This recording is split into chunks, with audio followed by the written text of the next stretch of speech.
What's up, everybody, and welcome back to episode number 30 of the HMA Fantasy Wrestling Podcast. I am your host, Jacob Hughley, and I'm joined today and, a lot recently by these hosts of gentlemen, starting with Jack Mueller. How you doing today, Jack? I'm doing well. Just hanging out. Just vacationing in a different spot about every week. Yeah. No, I actually went on a run today. And recently, every time I run, I go far and then I come back. It's a 4-mile run, 2 miles back, or 2 miles out, 2 miles back. So no matter what the length is, as soon as I start turning around, I actually have to crap my pants, like that. And so today, I was galloping back, oh no, get me home, and I made it, but it was close. It was real close. I'm so glad I could be a part of your morning. You're welcome, man. That was great. All right. I don't know how we get past the galloping crap story, but dude, it's every time I run, it's terrible. Maybe you should consider taking some precautions before you run in order to not get to that point. I don't know. Do a warm-up jog for my run. It might be a warm-up crap. I don't know. I just need a treadmill right next to a toilet, to be honest. Sick of these outdoor runs. Wow. All right. Well, somehow we got to move on from that. So, Seth, how are you doing today? I don't got any funny crap and stories today, but I'm doing pretty well. All right. Good to hear everything's taken care of from that point of view. All right, Earl, how are you doing? I'm doing good. I was on the exercise bike this morning, so if that would have been an issue, could have solved that real quick. Yeah. Wow. All right, well, I'm trying to decide what I'm gonna do today. And I had two things kind of set aside that I'm picking between. I either want to run a 5K today or do 1,000 push-ups. And both. It's both. All right. Now you got to. Easy decision. There we go. I got to start working out as soon as this is done. But yeah, my wife thinks I'm crazy because I've gotten into listening to, or I read this book. I don't remember exactly what it's called, but it's like Living with a Navy SEAL. And this guy, obviously pays this Navy SEAL, toughest dude in the world, to come live with him and train him for a month. And so I've been reading this thing, and every day I'll read something. I'm like, oh, that's a cool workout, and I'll go do it. My wife thinks I'm absolutely crazy, but it's a lot of fun. So whatever. But before we get into it, I was interested. You guys have seen all of the upcoming matchups, right? Between, is it fight.com and then also Flow, the upcoming Flow card. Yeah. I just real quick want to get you guys' take on what you think's going to go down with those.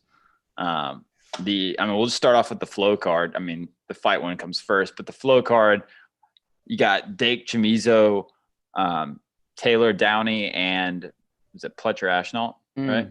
I don't know why I thought that's it. Yeah, that's it. Yeah. I shook my head no, but it's it. It is indeed it. I just always want to doubt Jacob. He really does. Every time I say something, just the whole time, Jack's like, no, it's not right. It's not right. Doesn't matter what I say. But yeah, start at the top. Dake Chamizo, how do you guys see that playing out? I think it's 79. You got to go Dake. I think that they're pretty good. It's going to be a defensive matchup for sure. They're both unreal there, but I think that weight advantage, right?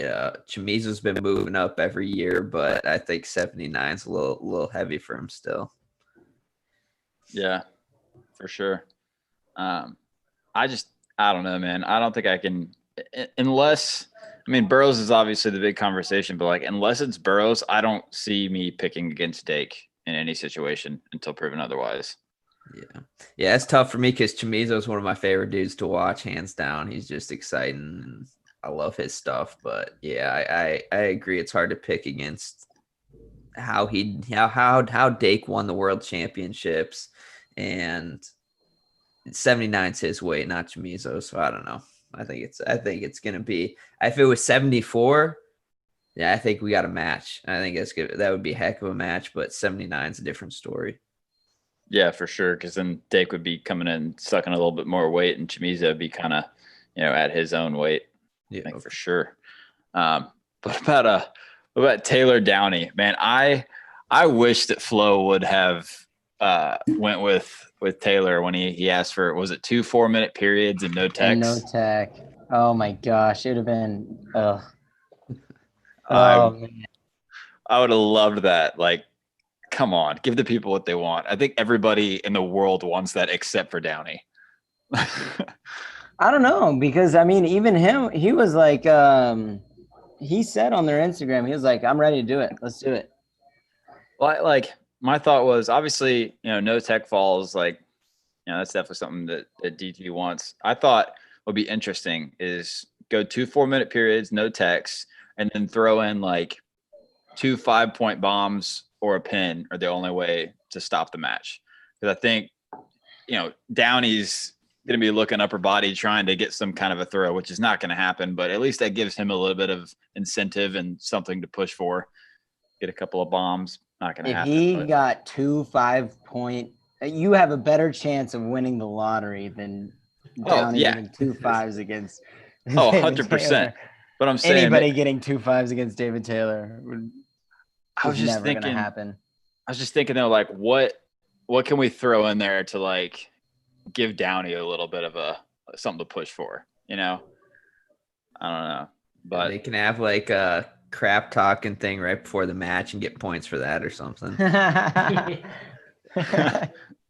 I don't know, man. Like Downey is obviously the king of crap talk, but like as soon as this thing was announced, it's like he's just thankful that he got it, and it's almost like a bunch of like Conor McGregor type comments, like talking about how he got the money, and like just completely dropped off all the crap talk. Like, I mean, there's been some here and there, but like the dude is very out there and loves to talk crap, and I feel like he's scared. I don't know. I don't know if he's scared.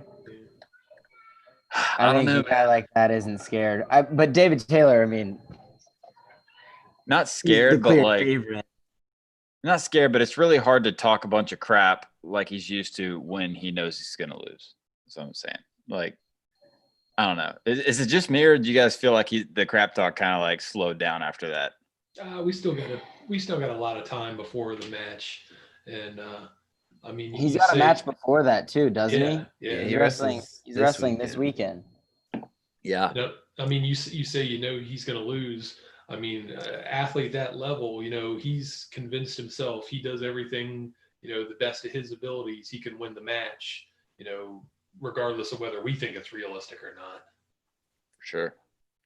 Totally agree with that. Totally what about the last one, Pletcher Ashnault? Yeah, I was actually going to wrestle Pletcher out there, and then Ashnault was going to wrestle Jo, and then I had some stuff come up with my wedding stuff and planning, and it wasn't a good idea to leave that weekend. So I didn't go, but I think Ashnault for sure in that one for me. Yeah. I think size is Ashnault's favor, and just Ashnault's a lot of quick finishes where I think he can avoid Pletcher's flexibility, and he stays in good position. So I don't think Pletcher's going to see a lot of opportunities to get to his kind of high crotch stuff. Fletcher's not a big freestyler either, at least at this point. So I wrestled him in freestyle, and I tagged him. Did you? What weight was that at? Was that a little couple 61? Years? Yeah, it was. Yeah, a couple years ago. Yeah, and then I'd say he had a little experience. I think at U23s last summer. He lost to Ironman. Yeah, he made the finals and he beat him a match. He beat him a match, and that was, I mean, the only reason Ironman beat him was because it was straight freestyle scores. Like he was getting a lot of 4-pointers off his high crotches, things like that. But that was a pretty crazy series if you guys haven't watched it. Yeah, it's a really good one. Really good one. Has Ashnault's knee healed completely back up? Hopefully. I think so. Was it an ACL or what was that situation? Do you guys know? I don't recall what it was, but Yeah, I think he's been back at it for a while now. Yeah, I think it's about a year right now since then. We got to finish up by talking about the big one next weekend, though. Yeah, for sure. So was it June 28th? So is that Sunday? Yep. All right. Yeah. No, that's 3 days. What is that? Yep, Sunday. Sunday. So that one, just rolling through the matchups real quick. You got Jo Nolf headlining the card, and then Pletcher Lugo, Downey, Joe Rao, Palacio, Dylan Ness, Zane Richards, Zach Sanders, Brett Farr, Zach Bronigal, Nazar Kolchiski, Danny Bronigal, Nick Dardanes, Mitch McKee, and that rounds out the card. So, yeah, I don't know what matches out of that are you guys super excited to see? Jo and Nolf all day. It's gonna be a good one. Yeah, for sure. I think for me, I'm really excited to see Palacio Ness. I think that's just going to be wild. Like literally anything could happen. Yeah, that one's going to be fun. But have either of them really been training at all? That's what I was wondering. I think both these Palacio's been getting some homeless wrestler matches in, but I think that's it. Yeah, if we count kicking people's butts on the sidewalk in random places on the beach, yeah, then Palacio's been training hard. Isn't Ness still up there with the Storm though? So I don't know because their RTC's been shut down. So I don't know. They might have moved it somewhere so they could get some practices in. So I'm sure it would have been tricky for everybody, but yeah, I think both those guys stay in shape at least. And I'm kind of excited for McKee Dardanes, like old versus sort of thing. Mm-hmm. McKee's really good at freestyle too. Dude, his head pinch, man. It's crazy. Yeah. I got putting that once in practice and it sucked. It hurt so bad. Yeah, dude. My freshman year of college, dude, I wrestled him in freestyle probably 5 or 6 times within a couple months. And oh, geez. You wrestled him for the junior team spot, right? Yeah. Yep. So he pinned me in Las Vegas, and so he head pinched me, and then like came out and like I got in like a split up position, missed it, and then I hit a double, and this dude just launched me, pinned me, and then I wrestled him. I had to go through the challenge bracket the next week, and we wrestled best out of 3 in the finals. That was a crazy series too, kind of like that Ironman Pletcher one where I think the last match it was like 14-13 or something in the third one. Jeez. Well, how do you guys see Jo and Nolf going? I've been back and forth. Yeah, I'm going Jo. I think size favors Nolf, but Jo is good, man. Not small. Yeah, Jo, he fills out good. He I don't know, man. He's so good. Yeah, he's really, really good. I mean, I think Nolf's gonna be amazing in a couple of years in terms of freestyle, but right now it seems like he's not like at Jason Nolf folk style level. I just think it's interesting because like this is obviously, if it's the same dude as we recently saw, this is the best Jordan Oliver we've seen. And then Jason Nolf, like you're saying, like definitely, a couple years kind of grow into the weight. I think it'd be great for him, but I just feel like we don't really know what we're going to get. Like we haven't seen him that much. And like, when we did, we saw him, was it World Team Trials, and he got hurt. I mean, I think he was hurt for like a good bit of those matches that we saw him freestyle too. So like, he still kind of pushed Imar. Was it Imar that he wrestled? Yeah, it was Imar. He took match 2 with like a big. Yeah, it was like I think it might have been a head pinch, like a big 4 or 5 point throw right there at the end to win. Yeah, I remember that. Yeah, but anyways, both of those cards are going to be awesome. I'm super stoked about both of them. Although the one with Flo I like a little bit better since I don't have to pay extra money for. Already got that subscription, but Fight.tv at Rumble on the Rooftop is going to be awesome. $20 for that card is not that much, and I'm excited to watch that stuff, man. But we do have our own stuff to talk about, and so we probably should get there at some point. And we'll go ahead and get to it with the bracket real quick, just showing, getting back to our NCAA champion duels. We currently have one team in the semifinals. 2005 took out 2015 20-12 with the help of Mr. Joe Dubuque last episode. It was awesome having him on, man. He's, it's a lot like having Earl on. He's a wealth of knowledge. Yeah, it was really cool to have him on. And now we're going to jump down, and the 4 and 5 seeds 2018 and 2016 are going to hit. And we're going to settle more of a recent couple of teams and see who's better. So without further ado, let's go ahead and get into this thing, man. I'm excited to talk about it, especially because these guys are all very recent and everybody knows them. But here we go. Number 4, the 2018 team. Seth, can you fill us in just on who's in this 2018 lineup? Yeah, we got Spencer Lee. We got me at 133. Yanni Diakomahalis, Zane Rutherford, Jason Nolf, Vincenzo Joseph, Zahid Valencia, Bo Nickel, Mike Machiavello, and Kyle Snyder. All right. And then on the other end, the number 5 team, 2016, Jack Mueller. Fill us in. Who's on the 2016 team? So coming in at 25, we got Nico Megaludis, then Nashawn Garrett, Dean Heil, Zane Rutherford, Isaiah Martinez, Alex Daringer, Miles Martin, Gabe Dean, Jaden Cox, Kyle Snyder. All right. And if you guys notice, I believe last episode, we do have 2 matchups this time that are going to be runner-up battles. 149 pounds, Zane Rutherford is both teams here. And also 285, Kyle Snyder is also on both teams. So for both of those matchups, when we get there, I'm going to fill in the guys that were the runner-ups, and we'll talk about runner-ups there. But anyway, we want to look at it. Let's take our pick at what's the match we want to talk about last.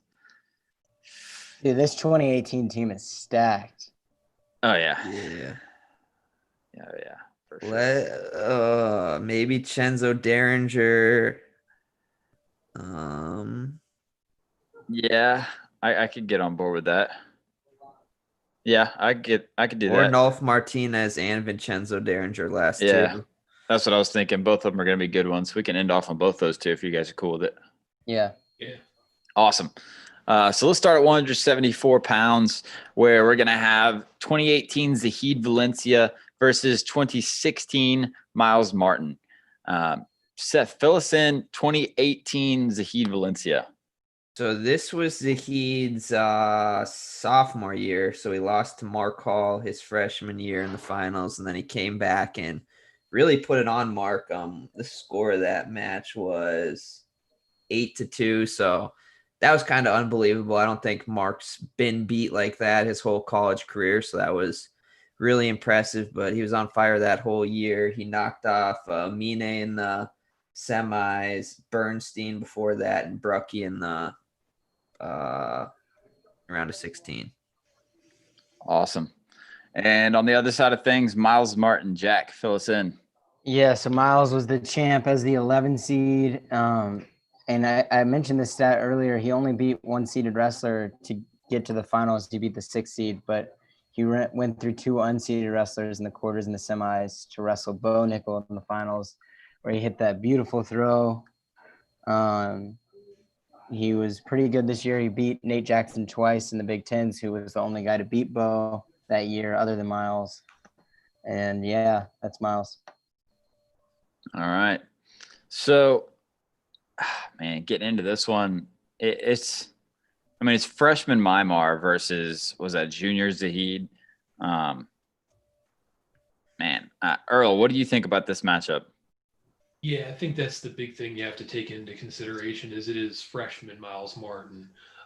He had a great match against Nickel, took advantage of, some situations right there. But, all in all, Zahid was just dominant that year. And, he beat Mark Hall really like he had never beaten him, I think, before or since during that NCAA final. So I'm going to Zahid all day. Yeah, I'm gonna jump in. I say Zahid, and I got a major in this match. I think Zahid just matchup wise, this dude is one dude that can probably move better than Miles out there, and I think he would take advantage of that. And this was one of the years Zahid was a Hodge runner up this year, Hodge finalist, and he was undefeated. I think this was his only undefeated season. Obviously, this year he was undefeated, but yeah, so he was unreal this year. Yeah, I'll get behind that. I'll go Zahid Major. Yeah, I'm cool with the major as well. I think these guys wrestled very recently in, was that U.S. Open or I can't remember which tournament, Senior Nationals, something. I can't remember which tournament they wrestled in recently, but Zahid ended up winning after Miles Martin took out Deringer, and it was a fun match to watch. But yeah, again, at this point in their careers, I'm going major decision Zahid. So we've got a major decision for Zahid Valencia in that case, and we'll get moving on. And so 184 pounds, we're going to hit a matchup where we actually saw this in the finals one year. We're going to have Bo Nickel from 2018 and Gabe Dean from 2016. Jack, do you want to start us off with Gabe Dean? Yeah, so this was his second national title. He was third in 2014, losing to Ed Ruth in the semis after beating him in the scuffle finals. Then he was the champ in 2015, beating Tim Dudley, Sam Brooks, Vic Avery, and Nate Brown to win it. And then he was the champ in 2016, beating Pete Renda and Tim Dudley to take the title in 2016. All right. And on the other end of things, Bo Nickel, Seth, tell us about him. So this is Bo Nickel got his revenge on Miles Martin in the finals. Actually, didn't they?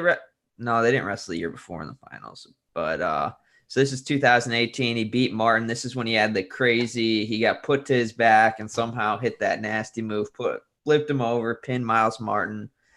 He beat Max Dean actually in the quarters that year, and then he beat a bounder in the semis. And he didn't win the Hodge. Zane won it this year, right?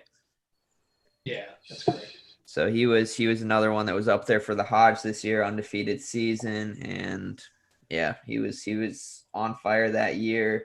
His closest match at Nationals was 6-3 to a bounder in the semis. Yeah. Man, I mean, it's a weird situation. Like, obviously they met in the finals that one year and Bo Nickel won. And I think from there though, like, this is a year earlier for Gabe Dean and obviously a year after for Bo Nickel. And I think that just Bo Nickel just got so much better from that year on. He just kept getting better. And so I'm going to pick Bo Nickel here. I think it's going to be maybe like a 2 or 3 point win. He kind of not controls, like dominates, but like he gets a controlled win in the match, but it is still close. Yeah, I'm on board with that. I've got Bo as well. I think it might be dominant. What was the score of the year they did wrestle? Because it was, 2 takedowns or 1? I think it was a 1 point match. Yeah, I think it was one point. It was like 3-2 or 4-3 or something like that in the finals. Okay. But all right. So Earl, which way are you going? Yeah, I mean that senior year for Gabe Dean, he was probably the Hodge Trophy winner, or maybe no, he wasn't going to win it because of Zane, but he was up there, and Bo beat him. So a year later for Bo, I don't see anything changing. It was 4-3. Match was 4-3. Jack had to look it up because he doubted me yet again. No, I just wanted to know. All right. Well, we got Bo Nickel. We got Bo Nickel by decision here. And we'll keep moving. 197 pounds. Mike Mock of NC State for the 2018 team and Jaden Cox on the other end of things for 2016. So, Seth, start us off with Mike Machiavello. So this was Mike Machiavello's one and only national title. What was he seeded? He was seeded 4 that year. He beat Rashid. He beat Kyle Conal, and then he ended up beating Hott in the finals. And he was one that he just had a really good tournament, really put it together at the end of the year. And he was consistent throughout his career. He was never, that top guy, but he was always right in there in the top tier guys. And he broke through his senior year and got the national title. All right. And Jack, tell us about this guy, Jaden Cox, that nobody knows about. So this was his second? Yeah, this was his second national title where he beat Morgan McIntosh in the finals. He got fifth the year before, losing to Snyder and then McIntosh back to back. He beat Brett Favre in the semis this year. Just a really good all around season. I think he was the second seed going into the tournament too. Yeah. All right. Well, I'm gonna throw it to Earl. Earl, what are you thinking on this one? And I love Mike Mock, the whole story behind him, growing into an NCAA champion. But, at the end of the day, it's got to be all Jaden Cox. I just don't see Machiavelli being able to create any offense, get any finishes against Jaden. It would be a one-sided match, but 3 or 4 point win for Jaden. He's not a guy that really, majored or pinned your All-American type guys. So one-sided decision for Cox. Yeah, and I'll jump on. I got nothing but nice things to say about Machiavelli. That dude is one of the nicest dudes I've ever met, and awesome guy. But I think that Cox is just one of the best and super hard to score on and picks and chooses. But he picks and chooses, gets a couple takedowns in the match, and wins it. Yep, I've got Cox, best defensive wrestler right now. Yeah. Yeah, I'm on board with that. I think, I don't think it's a major decision. I think one thing that I did look at, though, was this year he did take a big step up in bonus percentage. His first 2 years hovered around like 43% bonus. And then his last two, starting with this one, went to 68%. So he definitely jumped up with the bonus here, but I'm with Earl, and he doesn't really bonus the big names here.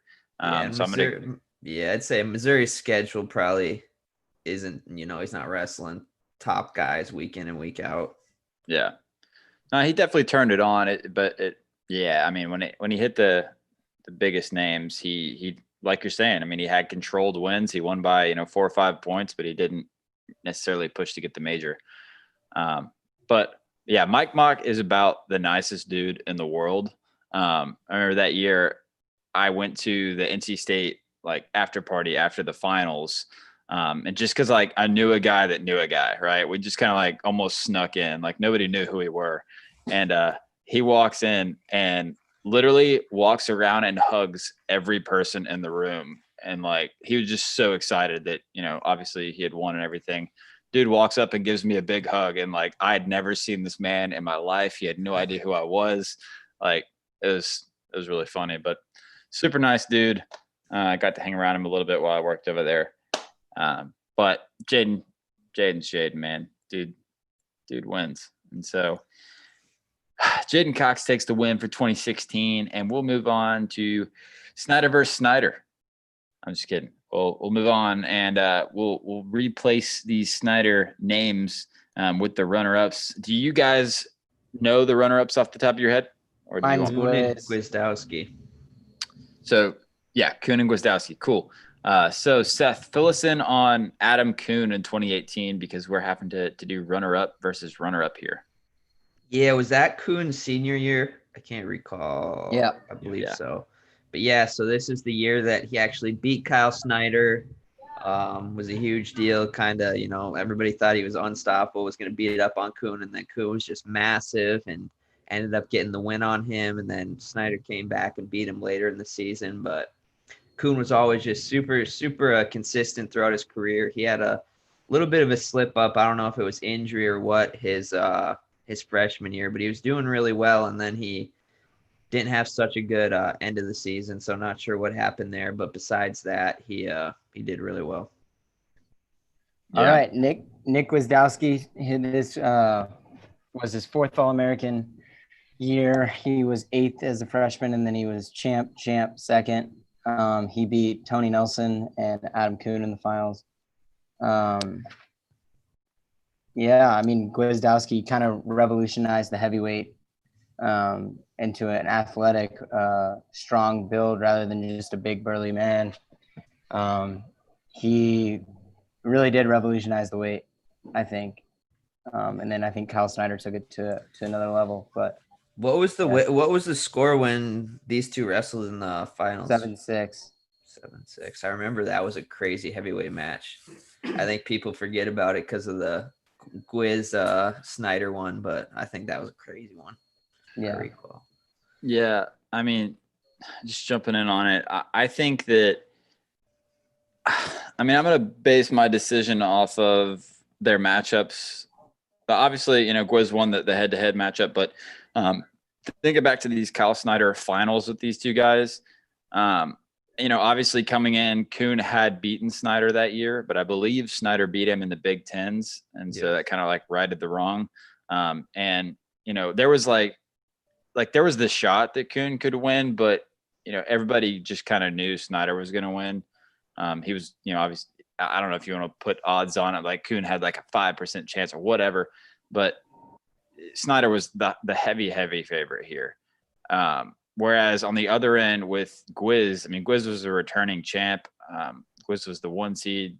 Snyder had just come off a world title, but he did lose in the NCAA finals the year before. And I think it was a lot more even. I think it just kind of depended on who you talked to, which way they swung, how they felt about it. And so I'm going to pick Gwizdowski in a close match, just like like their head-to-head matchup was. Yeah, so I think I'm slightly leaning that way. I'd say that it was a 7-6 match in 2017. I do think Kuhn got a little bit better. He did beat Kyle Snyder, something Gwiz didn't do, but Gwiz also only wrestled Snyder that one time. And he had him on the ropes. I'm thinking still. Earl, you made up your mind yet? Yeah, so I'm thinking that Gwiz from 2016 is one of the best heavyweights of, I don't know, the last decade. He just happened to run into Kyle Snyder. And, for me, I'm thinking of Final X that year. Now, we don't like to bring the freestyle stuff into it, but for heavyweights, it's pretty relevant to, how these matches are going. And Gwiz was really able to pick apart Kuhn during that match. I thought it was going to be a little closer than it was, and I think Gwiz would probably do something similar. For sure. I remember going into that match thinking like this is gonna be a really good match, and Gwiz just kind of put it on him. What are you saying, Jack? I think I've got Gwiz. Like I said, I just think that he changed the game at that weight class. All right. Yeah, I guess. I mean, it's already decided. I think the thing that gets me stuck on is it's hard because, right, this is the year before they wait, no, what year was this for? This was Gwiz's senior year? Yes, this was a year after they wrestled in the year final. after they wrestled. So yeah, I guess I'll go Gwiz. All right. So we're all going Gwizdowski, which was 2016.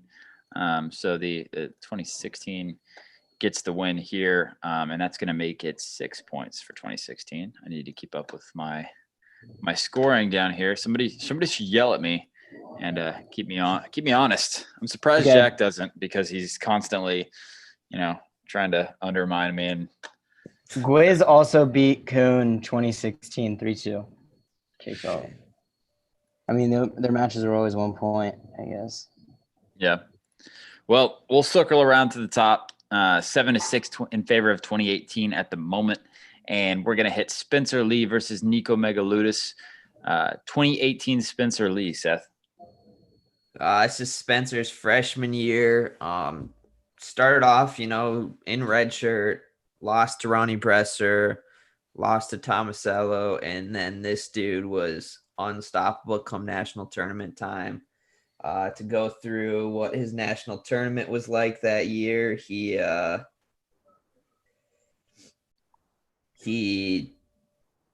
teched Welch, he pinned Piccinini, he pinned Tomasello, and then he beat Suriano 5-1.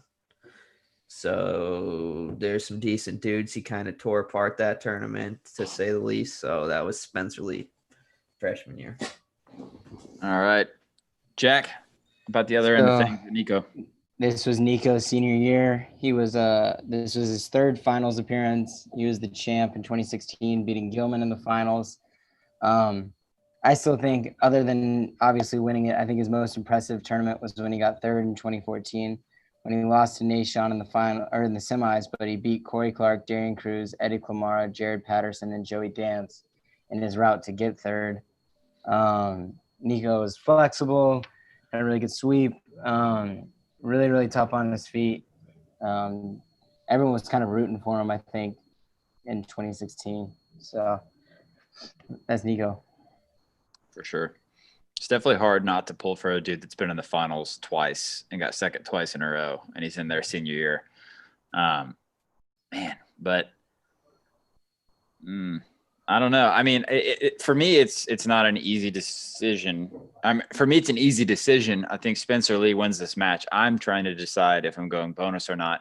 I mean, Nico definitely didn't get turned, really. But I mean, we saw. I don't think it's bonus. Jack, you definitely have a biased point of view too. We're biased on either end of this one. Yeah, I just don't like he's still a freshman and Nico's a fifth-year senior. I don't think that Nico gets bonus here. I do think it's Spencer, and I think it's pretty dominant, but I don't think it's like, I mean, when has Nico ever been beat like that? But he also never wrestled anybody that probably had the top game of Spencer, but it's hard to compare him to anybody. Here's what I'll say. These two are both from the same high school, Franklin Regional. So I imagine Nico probably, was a senior in high school beating up on Spencer as a little kid. So I don't know if you have that big brother, little brother thing going on where, maybe there's a mental block if you're having senior Nico wrestling against him. Yeah, no, that's a good point. So I'm going to go Nico. What? Wow. Oh, no, give me Spencer bonus points, man. He's tired of seeing Nico beat up on him every time that they wrestled growing up, and he finally gets a shot back at him when he's tearing through everybody else. So I'm gonna go Spencer, major decision, 8-9 point, major decision right there at the end, gets maybe one turn to kind of push it into a major. So I think that Spencer, just the way he turns it on when he needs to turn it on, and I don't think there'd be a mental block as far as wrestling this, right? He lost to Tomasello at the Big Tens, then he beats him. He lost to Sebastian Rivera at the Big Tens, and then, well, I guess he didn't have to wrestle. Did he wrestle him 1 year after he lost to him, or is that just the year you beat him? No, it was just the year I beat him. So I mean, he turns it on when he needs to turn it on, but I gotta go Spencer. I think Nico avoids giving up bonus points. I think it all depends. I think Spencer has a good chance of scoring on him because he hits his dump pretty well. I don't think that is going to let Nico kind of do his flexible stuff, and getting those quick takedowns, I think, is going to favor Spencer. So I got Spencer winning a decision. Spencer by decision. That's crazy. I don't see Nico getting turned, really. Yeah. I think he's it's like too flexibility. flexible. Yeah. I mean, if you're asking me who I think is better just in the grand scheme of things, I'd take Spencer. But I think just in this little one isolated matchup, I'd go with Nico just because of his experience with him. I wish you said it earlier because I'd have gotten behind it just to piss off Jacob. I mean, you can change. But I can't go back on my word. I said Spencer, so I'll stick with it. I don't think it's a terrible. I mean, I think Nico's got a fighting chance, right? He's got the experience. Obviously, he's a national champ finalist a couple times. I just think that matchup wise, I think Spencer matches up pretty good against him, and dude was on fire his freshman year. Yeah, I'm giving you crap, but I don't think it's crazy either. I mean, out of the last 10 years, the guys that won 125, I think he's definitely I think Spencer's the best out of the last decade that won 125, but I think that Nico's right there with him as one of those guys that could actually hang with Spencer. But, I think that if Spencer finds a way to get the turn, then it starts getting out of hand. I think I don't know. I'll shut up. I'll stop talking. Spencer Lee wins by decision, and we'll move on to 133 pounds, where we have a familiar face, a familiar matchup that we've actually talked about before, and we might have one pissed off host, depending on which way it goes. But anyways, Seth Gross, Nashawn Garrett, we've talked about it before. We're going to talk about it again. We haven't had Earl's perspective, so we definitely are excited to get that one. But let's, Jack, start us off. Tell us about Nashawn Garrett. So this was the year that Nashawn Garrett went off. It was his first year at 33, and only year at 33. He beat Nathan Kreiser, Earl Hall, returning champ Cody Brewer in about 30 seconds, and then Corey Clark to win it. I mean, this year Nashawn was I always talk about him putting Cody Brewer on his back, letting him up, and then putting him back on his back and pinning him all within a minute. I think that says something in and of itself. So I'll just leave it at that. Nashawn Garrett. Do we want to make Seth talk about himself, or should somebody else talk about Seth? Is the choice Whatever here. you want, man. Make Seth talk about himself. All right, plead your case.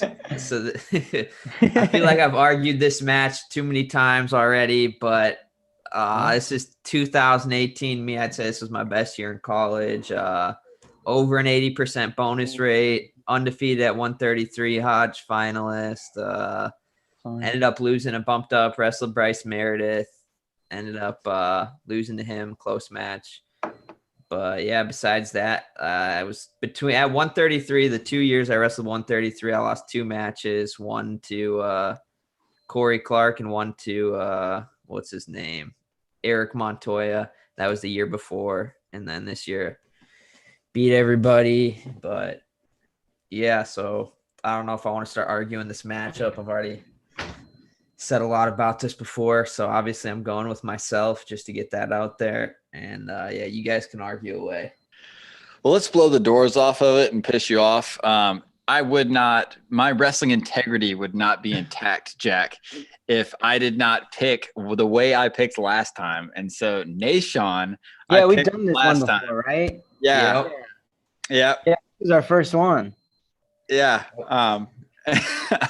Yeah, it was, what a way to open it up with Seth on the show. Well, I chose Seth, so I got to go Seth. All right, there we go. Earl,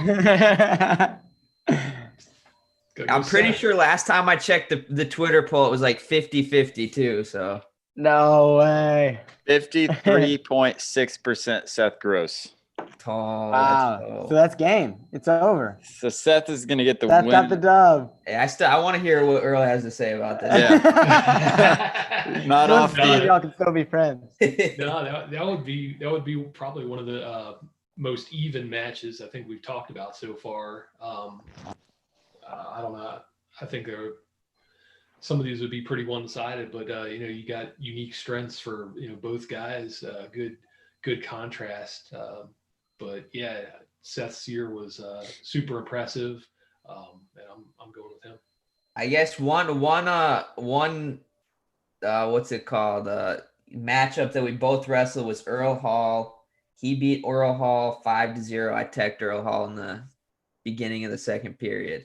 Yeah, but Earl's There's really other good on matchups. his feet, and you're really good on top. And I know Earl's not very good on bottom. Fair enough. Let's see. There's 2 others. There's got to be more. Oh, there's another one that I think you're leaving out. Oh, Corey Clark. Yeah. What about Cade Brock? I'm pretty sure Cade Brock was beaten. Was he beaten Nashawn when he injury defaulted? It was tight. It was a close match, and I never really. I mean, I had a couple close ones with Cade, but had his number most of the time. I just think that Jack and Earl are starstruck sitting here beside Seth. If I was in that weight class that Seth won. Statistically, this is gonna take Seth.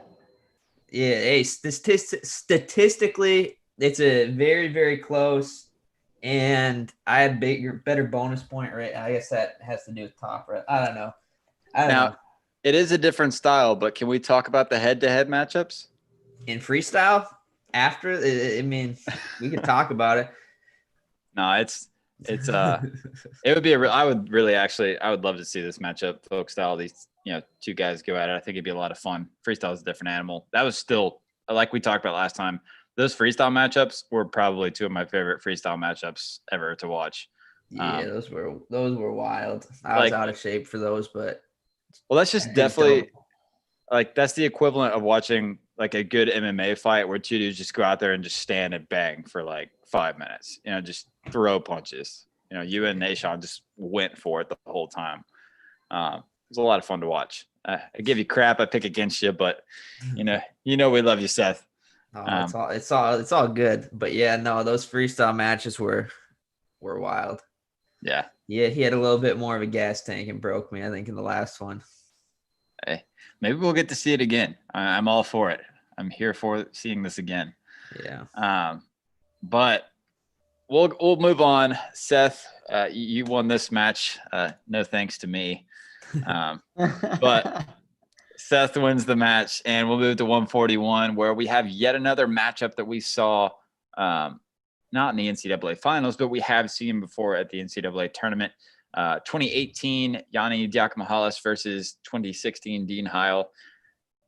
Jack, kick us off with Dean Heil in 2016, since you're such a Dean Heil lover. Oh, that's not true at all. Who did I choose him against? You picked him against Yanni last time. Did I really? You did. Yeah. How have they wrestled? Oh, I chose the later Dean Heil version. I chose 2017 over 2019. No, you picked because of the rule set. I did. What matchup was that in? Yeah, when did they wrestle? It was one of these duels. Yeah. Yeah, it was one of these duels because I remember we said that we were going to judge 2017, 2019? Was that a matchup? I think so. Yeah. No, maybe. This is Yanni's freshman year. Yep, it was 2017, 2019 in the first round of this. No, Yanni's a freshman in 2018. No, yeah, but it was sophomore Yanni versus junior Dean. Oh, you're saying 2019 Yanni. This one's sophomore Dean, freshman Yanni. You picked sophomore Dean? No, I picked junior. Wait. Junior Dean over freshman. Dean. Over sophomore Yanni. Over sophomore Yanni. Wow. But there's an argument to be made that freshman Yanni was better than sophomore Yanni. Like that Joey McKenna match is very controversial. Hey, I agree. I agree with that, but I would take Dean over Joey. God, I will never in my life ever pick Dean. I'm sorry. I can't. Never? No, I can't. It's against my moral code. Nope, I don't care. I don't care. I'm not doing it. I'll just be wrong. I'm sorry, dude. I was so pissed every time the dude wrestled and won those matches, just hanging on people's backs. Oh my God. It annoyed me so much. Hey, he played by the rules, man, and got it done. Yeah. Well, when you accompany hanging on everybody's back along with getting up and not being able to wear your headgear correctly, as a 2-time national champion and your headgear's falling off every time you stand up, I don't know. Man, there's just some people that just rub you the wrong way, and it was him for me. All right, I'll go with Dean. So he was 4th in 2015 as the 14th seed, beating Le'Veon Mays but losing to Chris McCade. And then he beat Anthony Ashnault and Kevin Jack on his way for 4th. And then he lost to Devin Carter for 3rd. Champ in 2016, beating Randy Cruz, Joey Ward, Anthony Ashnault, and Bryce Meredith to win it. He has a hit list. He's beaten some good guys. I agree, but I'm going Yanni just because they wrestled 2018. Then Yanni beat him. Yeah, but we said without the danger rule. Even without it, Yanni found a way to win. He always finds a way to win, even if it's controversial. Dude finds a way to get his hand raised. And I think matchup wise, I mean, I think it leans Yanni's favor. You know what else Yanni found a way to win without? An ACL in this match. Because this is the match that he tore his ACL and still won the match. And you oh my God, Jack, last time you picked junior Dean Heil over sophomore Yanni, but I thought freshman Yanni was better. I don't know why, but I felt like he just was more dominant. I mean, maybe at the tournament. I don't know about during the season. I don't know. Yeah, that's fair. That's fair. I'll agree with you with the tournament. Yeah, better tournament. I felt like he had a better tournament in freshman year. And Dean, junior year, I feel like Dean could not lose. He went undefeated that season. Hard to lose, hanging on people's backs. Really long win streak. Dude. Hard. I know. He's yeah. I swear to God. My God. If we ever get a chance to wrestle, Jack, I swear, I'm just every time you shoot in, I'm just gonna hang on your back. You don't want that, Jacob. Stop talking crap. I want it. On top of you, I will tear you. I'm tempted to switch to Dean just to keep this Jacob here. I want it so bad, Jack. You have no idea. Jacob, stop calling me out on Twitter too. If I want to get on these cards, I want to wrestle someone that's at my weight. Oh, man. Hey, man. Whatever. Right, Jacob, I didn't tell you, but you've invited a special guest. We got Dean Heil coming on right now. I swear to God. Dean? Come on. That would be great. I wish I would have thought of that beforehand. You actually scared me there for a second. Yeah, what would Jacob do? It'd be funny to see if he keeps that same. Dude, I'll keep it. Bring him on, okay?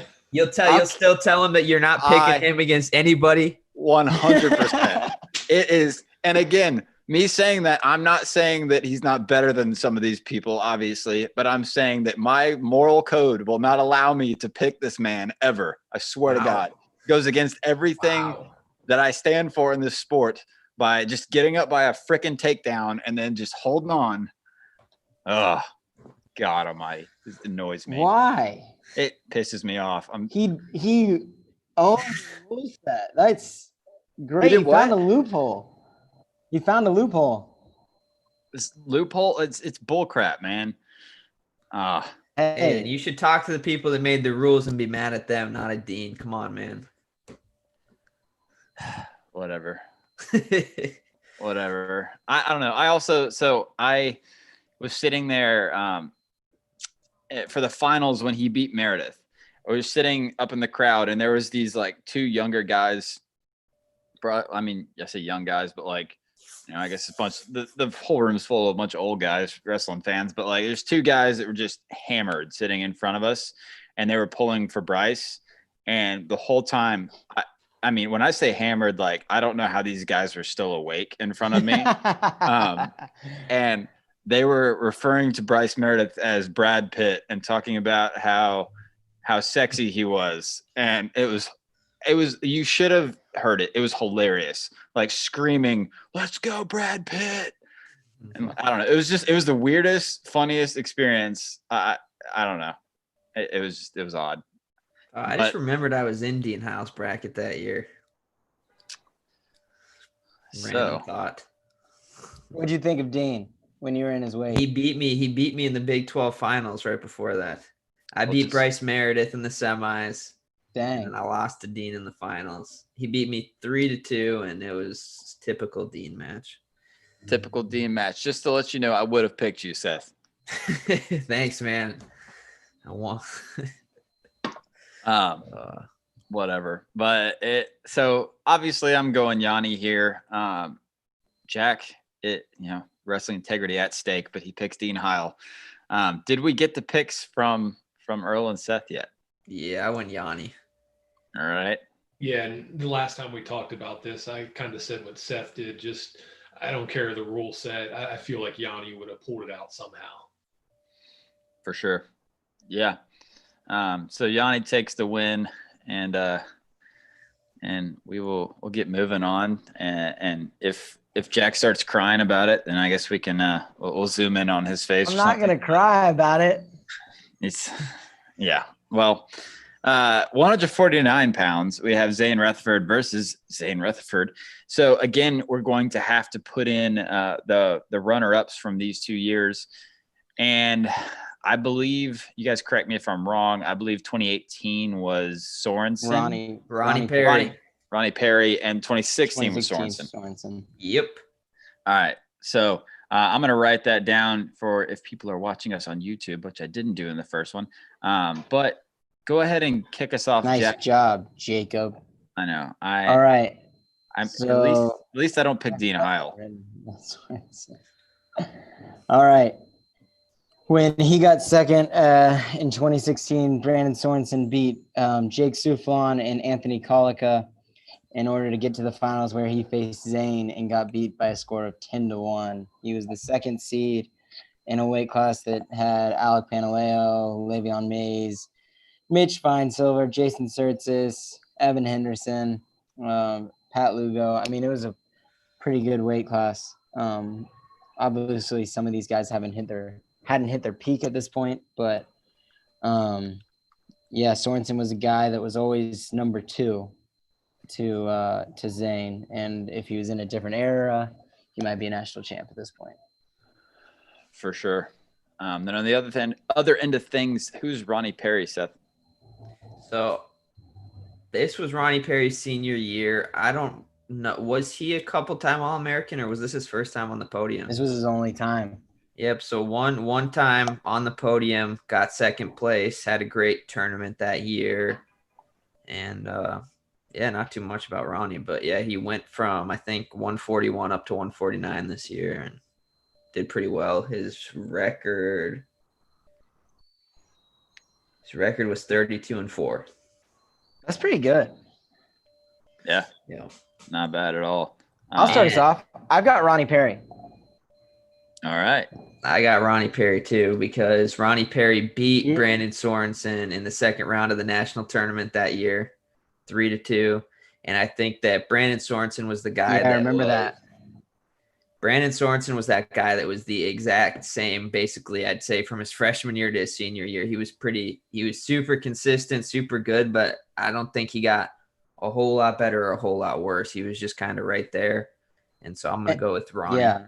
And Ronnie Perry, he didn't get, Zane smashed. Yeah. Is how I like to call it. So he had a match with him.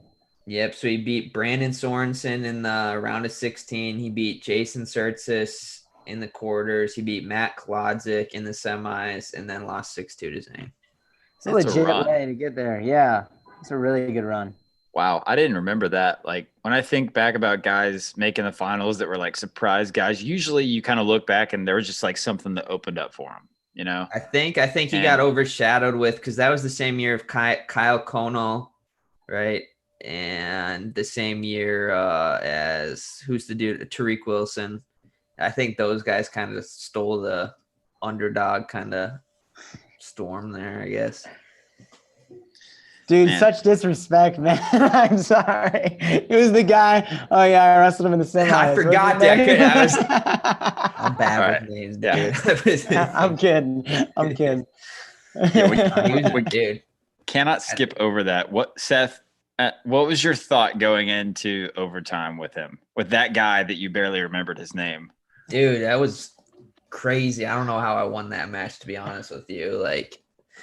I was freaking out, honestly, because this dude was freaking tearing apart these dudes and came out of nowhere. I didn't really know much about him. And then I don't ever watch film. I don't watch film. And I was like, I got to watch some film. I don't know anything about this guy. And so for the first time all season, I decided to watch film, and I freaking psyched myself out, and I went out there and freaking got taken down 5 times in regulation and didn't get a single takedown. So what did you watch? What did you watch on him though? Was it during the season, or did you watch videos of the NCAA tournament? Both. Okay. Did you watch my match with them? What's that? I think so. You beat up. No, you lost him? Yeah, he got 4th in my ACC bracket. But I lost to him during the season at NC State. Did you? I watched both his Cade Brock matches because Cade Brock teched him earlier in the year, and then at nationals he beat Cade Brock by a major decision. Yeah, he majored him. Dude, that guy was so hard to wrestle on your feet. Yeah, he was pretty bad on the map, but yeah, he was just so long, and he the only dude probably taller than me that I wrestled at 133, and he would just pick my leg up, and I say how he was just too tall for me to do anything. Yeah. Freaking Dom Fories beat him like 12-0 for third at ACCs. No way, because I wrestled Dom Fories that year and teched him, and like Yeah, I majored that's him. crazy, man. That's I a majored guy him that. at that tournament. And dude, and then he went on the backside and majored Pletcher, and he majored couple. Dude, that was an unreal run. Yeah. That's just a guy that has like results all over the board, like Yo, literally all over the place. But what was weird, I remember writing an article after the year because he was unseated and trying to determine whether he was fluky or not. And all the guys he lost to were really legit guys. He didn't really lose to any, backups or, non-NCAA qualifiers. Everybody that beat him was pretty good. And like Jack said, that ACC that year had 4 or 5 qualifiers and was a really good weight class.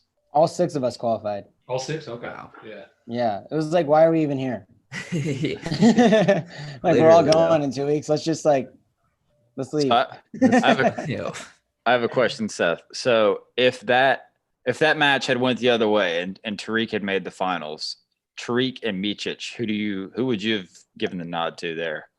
I give Micic. That dude's people doubt him, man. He has really. I think that what helped me is we wrestled at the All-Star Classic when he was probably a little out of shape, and I kind of tore him up there a little bit, and I think that helped a lot going into the national finals.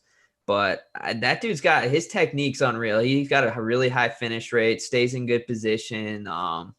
I think he's an Olympian now, man. I think Micic's one of the underrated guys in the country, and I would have picked him. Yeah, I picked him in 2019 when he ended up getting third, but he was pretty beat up with his knee issue, so I still think he would have won that bracket healthy. Yeah. Man, we are way down a rabbit hole. I just realized that we're not even on 133. We're on 149, and somehow we got to this.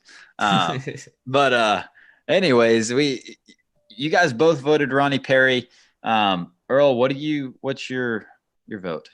Yeah, I think you guys swayed me because initially I thought that this year was probably Brandon Sorensen's best year. And I think if they wrestled, 4, 5, 6 times, I'd take Sorensen more times than Perry.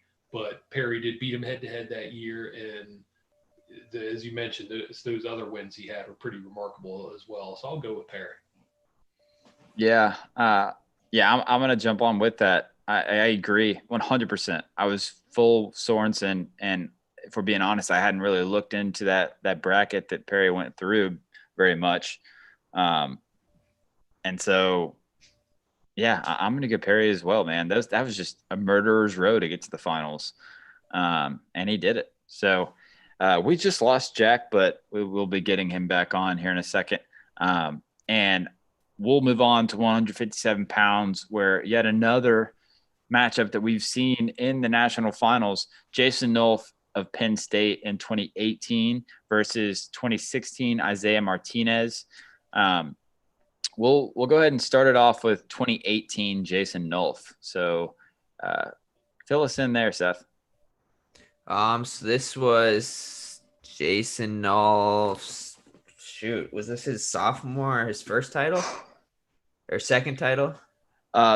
This is his. Let me see here. This is his second title. Second. Yep. Who are we talking about? Sorry, I just got kicked. You're good. Jason Nolf, 157, and his tournament that year. This is the year he got hurt, right? And he was having a stellar season and got to count as a loss. Got took out of the Hodge race. Dude shows up at nationals like nothing was wrong with him. Tech fall 6-1 over Crone, 6-2 over Kemmerer, tech fall over Micah Jordan, and then a 6-2 win over Hidley. So this dude just shows up, says, "Oh, my leg's good," and tears people up. So for sure. And then on the other end of things, we do have Jack back. Jack, are you ready for back. IMAR 2016? Yeah, this was sophomore Isaiah Martinez. He beat Nick Bracetta, Ian Miller, and Jason Nolf to take the title. He went into that 30-minute match at Big Ten championships where they would not stop wrestling. I mean, I think this was peak Imar. This was the best Imar we saw. Maybe the only other time that was this good was probably senior year when he beat Chinzo in the Big Tens. Yeah. But yeah, this is the best Imar we saw, and probably one of the better Nolfs we saw too. For sure. Although he was unhealthy. I'll start it off. I'm going to go Isaiah Martinez here. And it's not just the head-to-head and the matchup or in the finals this year. What I'm thinking is the most recent matchups we've seen. I know it's freestyle, it's a different style, but like we saw Isaiah Martinez versus Jason Nolf in freestyle when both of them had completed these historic college careers, and they're both kind of at their best. Again, Nolf might have been fighting a little bit of an injury or something, but Isaiah Martinez just really still put it to him in those matches. And I don't know if it is kind of like a big brother deal or what, but I think Imar just kind of has Nolf's number. And so I'm going to say Isaiah Martinez, close win. I have a question. Who won the last match? Imar. No, Ronnie Perry Sorensen. Sorry. Oh, Ronnie Perry. Ronnie Perry won. I've got Imar as well. I think this is peak Imar, and I don't think that there's many people I'd pick against him. Yeah. What about you, Seth? It's a tough one for me. 2 years later, Nolf versus man. It's definitely tough. I'm gonna go with Nolf, man. I think this dude that year was just, I don't know. He was on something that year. The way he was. I'm going back and forth. All right. I'm just sticking with Nolf. I'm not going to talk about it. Otherwise, I'll sway myself the other way. And I'm going Nolf. Earl, are you going to decide it, or are you going to send it to Twitter? I'm going with Imar. Who won Twitter? Nolf? Nolf. Wow. 65.8%. Wow. And I don't think we can call that recency bias. I mean, there's 260 votes, and I mean, both these guys are pretty recent. But I feel like there's always going to be a little bit of recency bias. Yeah. We've seen Nolf recently. We've seen Nolf do crazy things to this weight class. Just walk through it. I mean, it's amazing how him and Bo just kind of did what they wanted. I'll never forget when Bo pins this guy in the quarters. I think it was Hokit. And he like stands over him and tries to help him up. And the guy's like, get off of me, and shoves him. Yep. And Bo's like, man, I'm just trying to be like nice. Like, he just did what he wanted. Like, him and Nolf, man. But like I said, I think Imar sophomore year, we were thinking, holy crap, this is the next Jake. Like, he's going to do it. So this was Nolf and Imar's 3 matches that year. The first one, Nolf wins by fall. The second one, Martinez wins. What's that? It was at Illinois too. Yep. First loss for Imar. Second one was the crazy long one and the ultimate tiebreaker. And then the last one was 6-5 at Nationals. I remember that loss very vividly when Imar got pinned, because at that point he was completely undefeated in his college career. And people were talking about him like he's going to be the next Kale. Undefeated 4-timer. He's just amazing. I remember him getting pinned, and I remember going into wrestling practice and just talking about that for like 45 minutes and not even wrestling. But yeah, another thing I like to, or a story that I've heard about Imar was in, I think it was the Poeta interview on another podcast. Poeta talks about wrestling Imar in his first couple years. I can't remember if it was freshman or sophomore Imar, but it was definitely very early on Imar. And we all know how good Poeta was, but apparently Imar was in the locker room before, and he was about to wrestle Poeta, and he was asking a teammate who do you think's going to win? Like, how's this going to go? And the guy was like, oh, Poeta's going to beat the crap out of you. And Imar went in the room and just beat the living crap out of Poeta for like an hour straight. And like, while he's doing it, he's apparently looking over at his teammate while he's beating on Poeta. That's awesome. Yeah. That's awesome. I'll never forget his like flow documentary that they did on him. And he goes, every time I went into practice, I try to just put myself in this dark place. And I try to put myself in the dark place and come out. And man, when I went on my run, I was like, every practice was like that. Like I thought of like those words every single day. Yeah, it gives me the chills every time I watch it. I'm like, yeah, that was one of their best documentaries for sure. That saying is still amazing to me. 100%. But yeah, so we got Isaiah Martinez in this matchup, and that's going to move it to 16-9. And nope, it is not, because I'm awful at taking score. 19-9. 19-9. I'm going to fix that, and we're going to move on. Vincenzo versus Deringer. Seth, fill us in on Vincenzo Joseph. Vincenzo Joseph this year was this was his first title, correct? No, this was second. This is his second. All right, this is his second title. Sorry about that. He let me pull up who he beat here. In the finals this year, he beat Imar. Yep, thank you for that. But yeah, so second title, junior year. Nope. So he won his first two. I keep forgetting that. Dude, between him, Zane, and Nolf, those three, I would freaking get up their titles all mixed up. But Vincenzo, he was another one that was en route to be a four-timer. Won it his first 2 years. This was maybe his best year. But yeah, so that's Vincenzo's second title. Yeah. And then Alex Deringer in 2016, Jack. This was his senior year. He majored Daniel Lewis 14-4 in the semis, and then beat Isaac Jordan 6-2 in the finals. The year before, he beat Bo Jordan, Taylor Walsh, and then the year before that, he beat Dylan Ness in the finals, and then the year before that, he was third in 2013, losing to Derek St. John in the semis. He was the Hodge winner this year, I believe.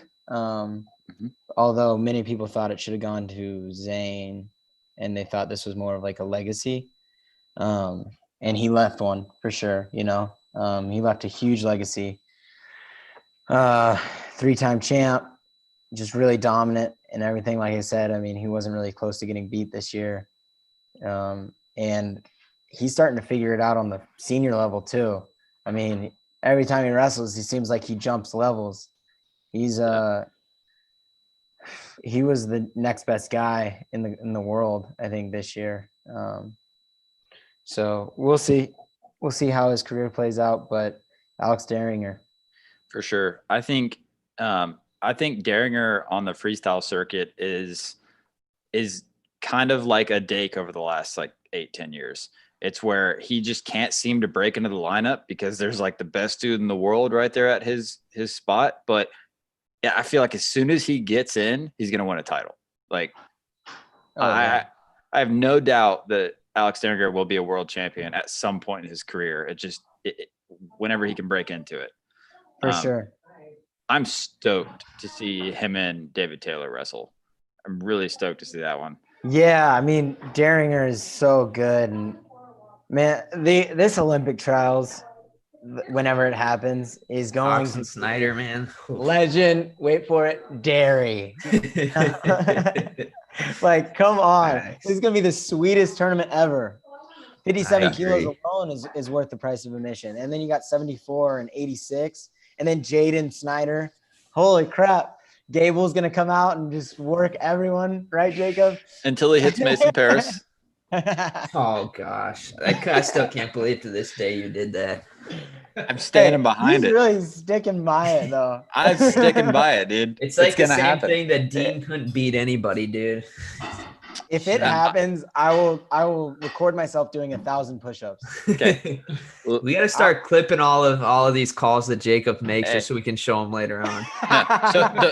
First of all, don't put words in my mouth. I did not say that Dean couldn't beat all of these guys. All right, you said you wouldn't pick Dean, which means you're picking him to lose. Is what it is. I stand behind my everything I say, even if it ends up fair being, enough. Hey, I like it, man. I mean, even when you say ridiculous things, you stand behind it. So hey, I respect that. Even if Dumb, Gable, but I respect it. I'm just like, even if Gable goes out and beats the crap out of Paris, you're not going to hear me turn it around. I'm going to keep picking him. I don't care. Oh my gosh. Ridiculous. I'm going to stand behind it. Picking wow. Paris, then, huh? Hey, I'm not changing, guys. So no. I'm not easily swayed, and not even by facts. Not even by facts. I don't care about your facts. You can have your facts. He just goes with his gut, no matter what. I go with my gut. That's funny. I gotta go. Back to the matchup. I would pay money to see Vincenzo versus Derringer at their primes, but I don't see Vincenzo catching Derringer and any of his stuff. I think Derringer is way too strong, way too solid, just unbelievable. So I got Derringer. I think he handles not handles him as far as score, but I think he scores a couple takedowns and wins it. Pretty solid match. I'm not picking against Senior Ringer. Yeah, it ain't happening. Earl, what you got? No, I'm not picking against Deeringer either. I mean, Vincenzo had some slip-ups here and there. Those first 2 years. Deeringer just lights out. I think 2+ years undefeated seasons. He's not touching him. Jacob, is your gut telling you otherwise? No, I feel like it. No. I mean, everything tells me Derringer. I don't know. I was trying to stall and give myself a second to think about it more and see if anybody was even thinking about the other way. But yeah, I mean, it's got to be Derringer. Yeah, it's got to be Derringer. I got nothing else to say about it. All right. But Derringer takes the win, and that is going to leave it at 19-12. 2018 moves on. It's a very small. And I think we're getting some feedback. Somebody. It's probably me. I'll tell him to. I'll go mute. Oh, you're good. But 19-12, 2018 moves on. Great duel, man, and I'm excited to keep this thing moving on. Our next matchup is going to be Sunday. It's going to be 2013, the 2 seed versus the 10 seed 2007. So that's going to be a fun one, and I might have a special guest in the works for that one. It has not been 100% confirmed, but I think it is all but confirmed. John Trench. So you better believe if I get a chance to bring John we Trench gotta on the find show. him. We've got to find him. He's coming on if we ever get a chance. If you're out there, send us DMs. Tell us how to find John Trench. I think I got his number. Yeah. Oh yeah. We gotta get him. We got it. We need him and to bring Hayeswinkle back on and have them talk about that. But yeah, no, that'd be cool. I'm slightly scared now that Earl's going to bring Teen Heil on at some point, but like I said, I stick by everything I say, and so it won't don't upset me, or it'll come out. I will not change what I said, even in the face of a 2-time national champ. But I mean, that's pretty much it from us here, guys. Great duel, 2018 moving on. And I don't know if you guys know this, but between the 4 of us, there's 6 All-American honors. So yeah, a pretty stacked lineup of gentlemen here. But thanks again, guys, for joining the show, and we will see you next time. Yep, we'll see you guys. Thanks for watching. Thanks for coming. Take care. That was